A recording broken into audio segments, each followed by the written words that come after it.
Good morning, guys. Good morning. We're back. We're back for the second week,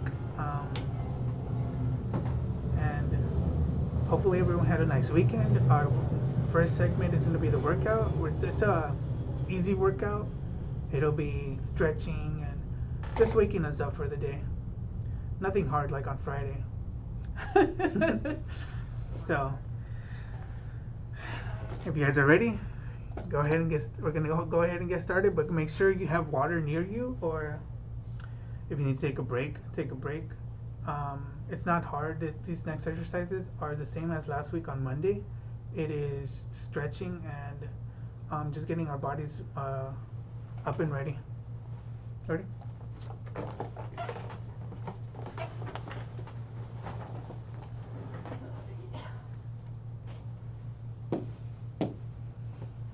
Just stretch.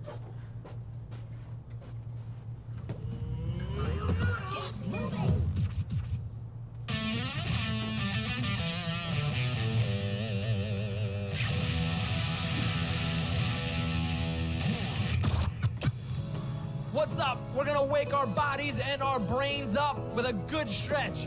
You ready? Let's get that neck rolling.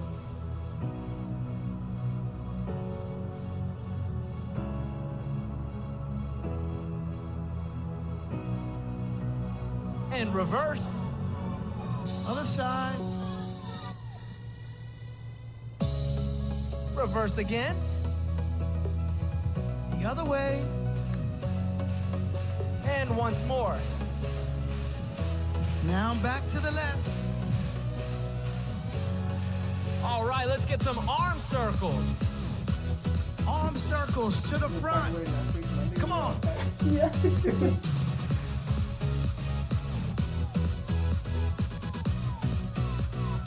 And reverse. Reverse. Don't forget to breathe. Get a good stretch. Forward. Forward. Reverse. Reverse. Get a good stretch. Good stretch. All right, we're gonna cross our arms over our body.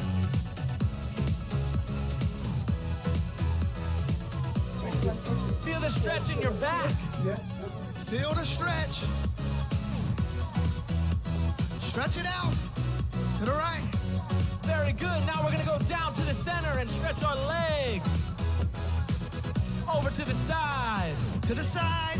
The other side. To the other side. Back to the center. Stretch it out. To the side. To the side. Come on. The other side.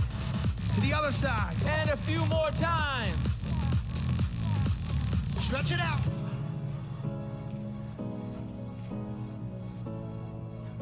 You got this. Come on. Once more. To the side. To the other side. To the middle. All right, we're going to get a couple lunges to stretch the legs out here and warm up our leg muscles. We're doing lunges right now. Come on. Stretch those legs out. Down. Down. Come on. Stretch it out. Couple more, guys. Couple more lunges. You can do it. Come on. Stretch it out. All right, a few arm circles get loose. We're gonna do some knee raises across our body. Here we go. Come on. Stretch it out, come on. Switch. Lift up the knee, lift it high. Let it meet your elbow. Switch. Come on. You got this. You were born to do this. Switch. Come on. Switch. That was a great stretch. Now you're ready to get back to class and do your thing. Fresh start, out. All right, so we're gonna take a little break. We're gonna go get some water. Make sure to drink plenty of fluids because that's what keeps you hydrated. We'll be back in 1 second. We're just gonna go get some water.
Alright guys, we're back.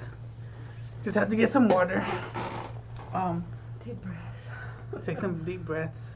Also, Porfirio is on GoToMeeting, so if you know how to jump on the conference call, he's on it right now. That way you can talk to him while we're here. Or if you just want to hear what all your other friends are doing, they're on GoToMeeting right now. So you can join in and talk to everyone. For much more. Man, it's been slow today. We're never gonna make enough to...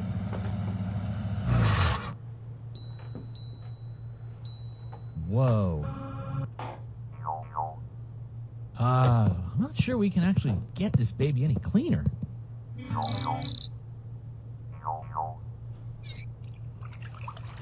Oh. Dear Tim and Moby, does it matter if I forget to brush my teeth or miss a shower or two? So Why is this hygiene segment stuff is so continuing important? on with From Joy. hygiene and brushing our teeth. Hygiene refers to all the things we do to keep our bodies clean. It includes daily activities like showering and brushing our teeth, and other routines that help us maintain a tidy appearance. Good hygiene is an essential part of being healthy. It's as important as a good diet, plenty of sleep, and regular exercise. Forgetting to keep clean can make growing up a lot harder. Well, classmates might start to avoid you if you're always dirty. And we all know how down we can get when we're left out. The physical effects of bad hygiene can leave you feeling even worse. You probably know how germs can make you sick. Viruses and bacteria are too tiny to see, but they're literally everywhere.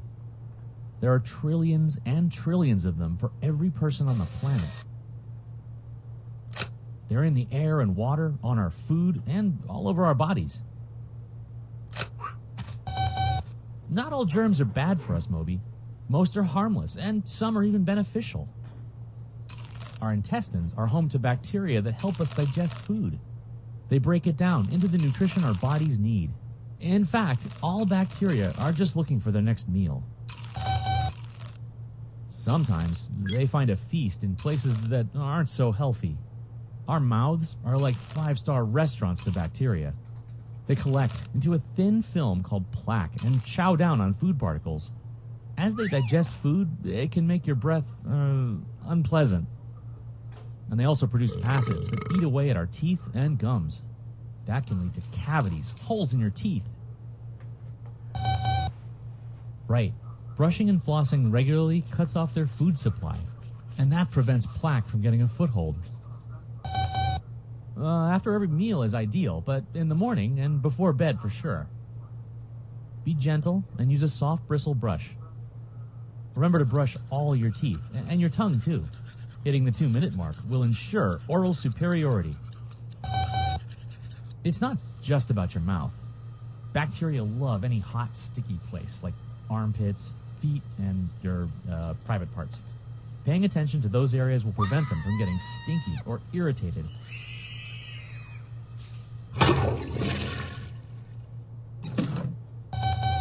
You have to wash your hands after you go to the bathroom. Chances are they have some bad bacteria on them. Clean them for 15 seconds with warm, soapy water before you touch something else. Well, like scratching a scab or rubbing your eye. Germs can easily multiply in these places and cause an infection. That means they overwhelm your body's natural defenses. Infections can be... I want to stop it right there just to say something. That's one of the most important things to do right now with this pandemic going on. So make sure you wash your hands. Don't touch your face. Don't touch your face or your eyes. And it'll help prevent a lot of people getting sick, including yourself. So make sure you're washing your hands every time you need to. If you're touching trash, if you go outside and take out the trash, when you come back in the house, you have to wash your hands after you use the restroom, before you start eating, after you're done eating. So washing your hands is very important. be painful and dangerous. Plus, you may need medicine to get rid of them. Yep, germs can live for a while on things like doorknobs and desks. That's why you should wash your hands regularly, not just after bathroom breaks. Use hand sanitizer if that's more convenient. Cleaning your personal space helps too, and not just for germs. Most people feel better when their stuff is neat and organized. It's just one less thing you have to worry about. Oh, right. As you approach puberty, some of your body systems kick into high gear. Your skin will produce more oils, which some bacteria love to eat. So you'll find that you really need a shower to keep from smelling funky. Deodorant can help with that too. So can washing your clothes, especially stuff like socks and underwear. The earlier you start these habits, the easier it'll be. It takes some work, but it's totally worth it. Keeping your body and personal space in order just makes you feel good. Makes you feel more confident and calm.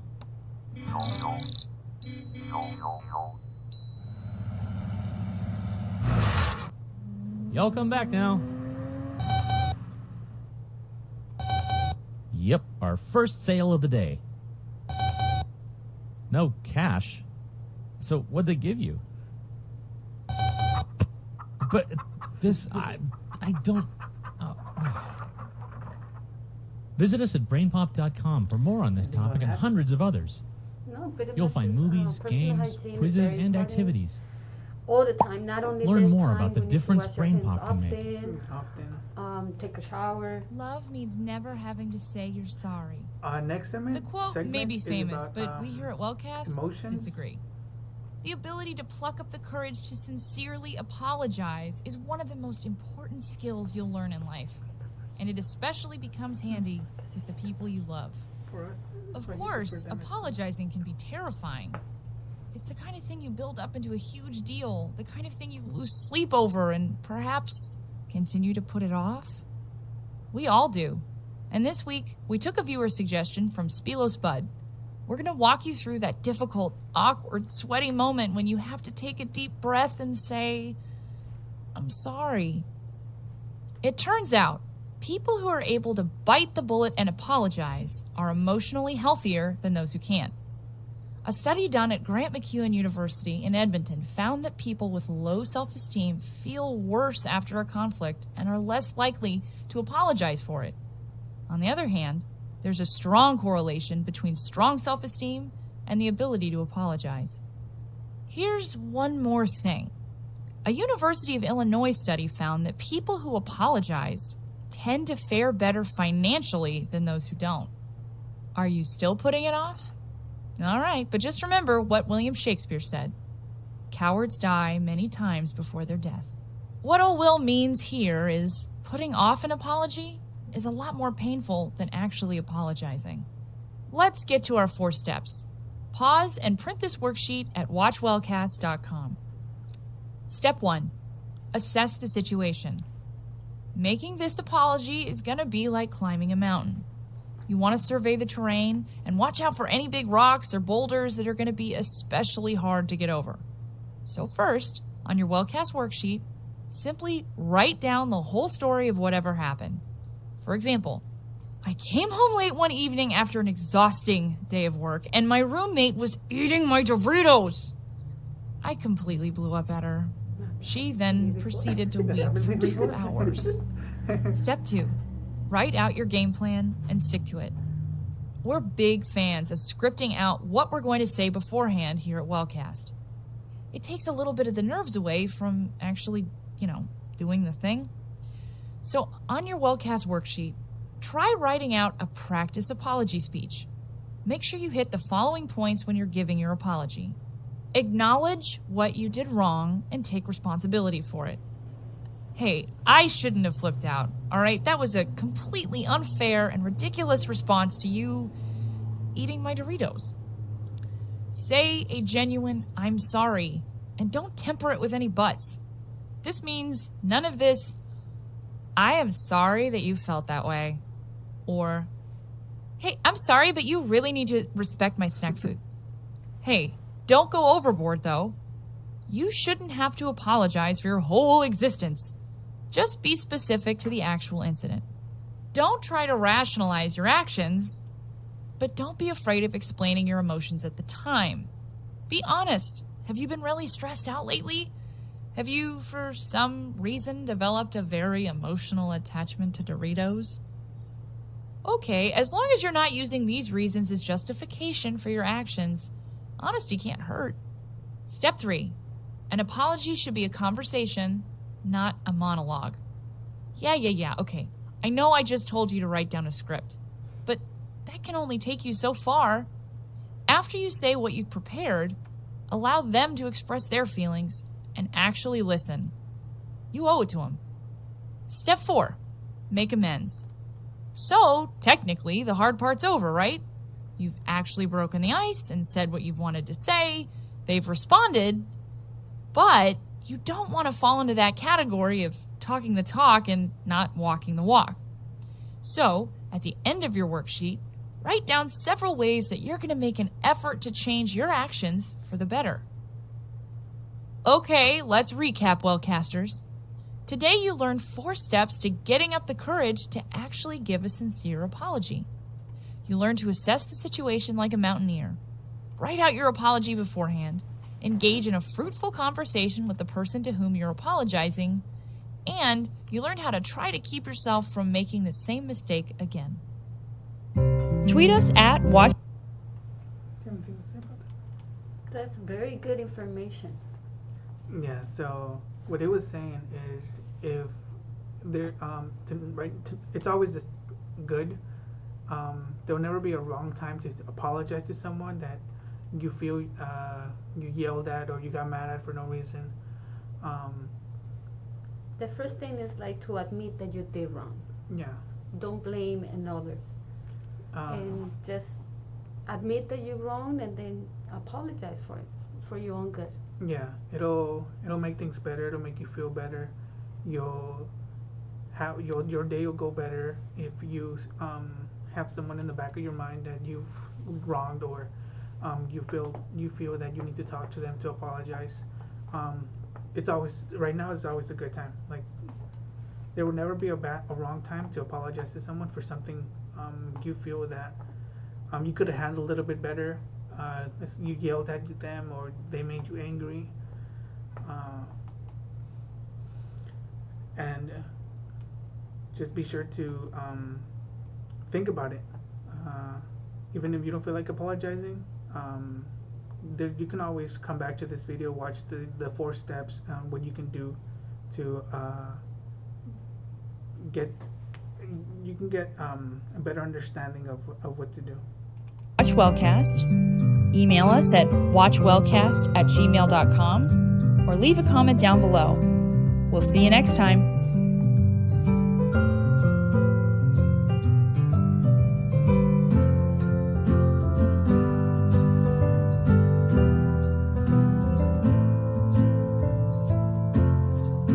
Next door to each other, spend copious amounts of time together, drink vats of coffee while having long, intimate conversations, and solve all of their problems in a cool 22 minutes. But we don't live in a sitcom world. Maintaining friendships, especially during life-changing events like graduating high school and moving away to college, isn't easy. It isn't uncommon to grow apart from your friends at this age, and as you get older, it becomes harder to make new friends as often. Today on Wellcast, we're going to help you deal with the important relationships in your life, and we've got a 4-step method to help you maintain the old friendships that you have. Sociologists generally agree. I want to stop it right there for 1 second, and for this next video, it's very important to try to get a concept of what's going on, because in this time, everyone is apart from their friends, so maybe some of your friends are thinking about you right now. And hopefully these next 4 steps will teach you or help you find a way to reconnect with those old friends, and because they're definitely thinking about you, and we're trying to do everything we can to keep everyone in contact. That's why we have the GoToMeeting that is currently open. So if you want to log into that or call in to the number, Porfirio is on it right now. And hopefully some of your friends join in so you guys can talk, have a conversation, see how everyone's day is going. agree that there are 3 conditions that are necessary for making good friends: how close you are geographically, how often you hang out, and how comfortable you are confiding in each other. In fact, studies show that people who actually hang out face-to-face are more likely to remain friends than those who simply talk on the phone. That said, those who talk on the phone to each other regularly are more likely to remain friends than those who only email. That's why many of your best friends are made in high school or college. You see these people every day and probably have a lot in common with them. But what happens when your friendships are no longer based around proximity or convenience? Let's say your best friend and you leave for different colleges. You no longer share any classes with her, you don't see her as often, and when you do, it's a little awkward. She has a bunch of new stories about new friends and places that you don't quite fit into, but we've got you covered. It's time for our Wellcast Guide to Maintaining Friendships. We've got 4 suggestions for how to foster your friendships even in difficult situations. Please pause and print out your worksheet at watchwellcast.com. Okay, are you ready? Let's begin. Step 1, communicate. Remember this acronym, SPE. It stands for see, phone, email. Social media can make it feel like you're more in touch with your friends than you actually are. Hey, you get the big life updates from Facebook, in a relationship, graduating, moving across the country. But the details, the small talk that makes up a friendship, that you can only get from face-to-face contact. You should work hard to try to see the person whenever you can. If they don't live close, then phone rather than email. It shows your friend that you're serious about this relationship, and it allows for longer, more intimate conversations. Step 2. When in doubt, send you greetings. Okay, now that you've gotten in touch with your friend, what do you talk about? If you want to reach out but don't know how to break the ice, send a you greeting. People like to talk about themselves. Ask your friend how she's doing. Throw in a few compliments. I bet you're rocking your new job. And then let them fill you in. Step 3, don't be too hard on your friends. One common thing you might notice now that you guys have been talking after a little while is that you two have a little bit less in common. This is completely natural. Sometimes friends drift apart. People change a lot in this period of their lives. That doesn't mean you can't still be friends with someone. Just try not to focus on the differences. Well, you used to like the Killers, and instead, focus on your shared experiences. Above all, cut your friends some slack. Think about the person you were when you guys first met. You've changed. Why can't they? Step 4, take advantage of big events, reunions, birthdays. If you rarely get a chance to see your friend, these can be the perfect opportunity to reconnect, catch up, and celebrate without any awkwardness. Make a point to invite your friend to any large gatherings you're having. This is also a chance to introduce her to your new group of friends and vice versa. All right, let's recap.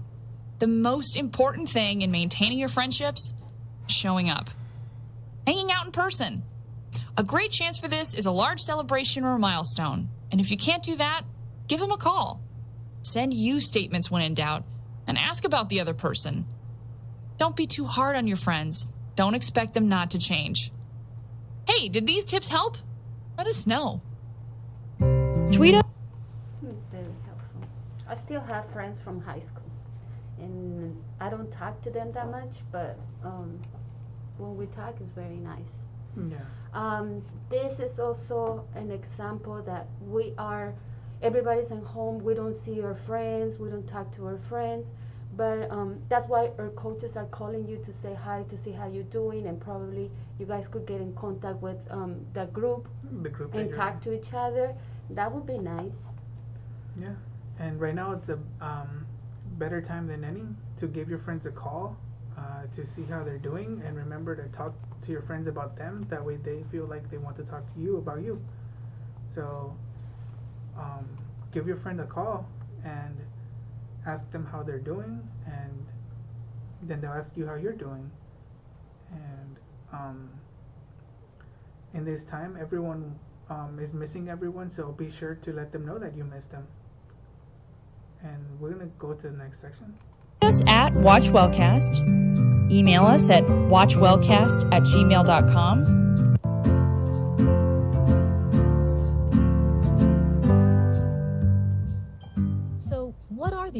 called soft skills. This next segment is a little bit about employment training, soft skills specifically, compared to hard skills.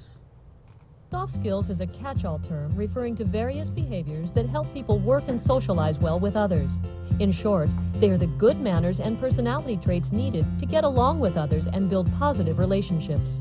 Unlike hard skills, which include a person's technical skill set and ability to perform certain functional tasks, soft skills are broadly applicable across job titles and industries. It's often said that hard skills will get you an interview, but you need soft skills to get and keep the job. Having the technical skills and knowledge to successfully execute our job duties is only one part of being the best we can be in the workplace. In addition to these hard skills, we also need soft skills. No matter what our position, organization, or industry, we work with people. Taking the time to build effective soft skills can lead to a more efficient, more harmonious, and more productive workplace, as well as to our own overall job happiness and satisfaction. Soft skills encompass both innate personality traits, such as optimism, and abilities that can be practiced, such as empathy. Like all skills, soft skills can be learned. Soft skills are personal characteristics that allow us to effectively relate to others. Applying these skills helps us build stronger work relationships, work more productively, and maximize our career prospects. Often, we place the focus of our career development efforts on hard skills, technological skills, sector-specific training, and other skills that specifically relate to our ability to get work-related tasks done. Unfortunately, development of this kind often happens at the expense of our soft skills. This is unfortunate because, unlike the sector-specific training, soft skills are directly transferable to any job, organization, or industry. You will need them wherever you go. They are an investment worth making. Soft skills aren't just about business or building careers. They are about life and living. If you want to learn more about soft skills development, contact us. John K. Whitehead and Associates. http://johnkWhitehead.ca.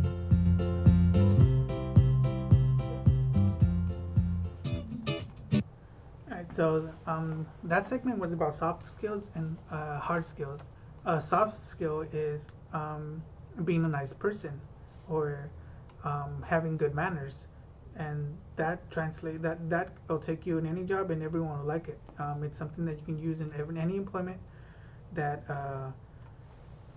for customer service, they require you to be a good person, a nice person, have good manners, good communication skills. But you can also take those skills into a different job setting and apply the same exact thing to it. That's what soft skills are.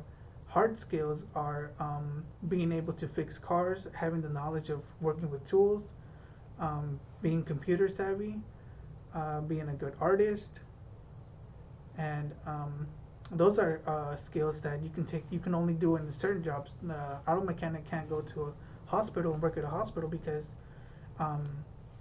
he doesn't know how to use the equipment in the hospital, even though he knows how to use tools. But let's say Hard skills is kind of that description of your job.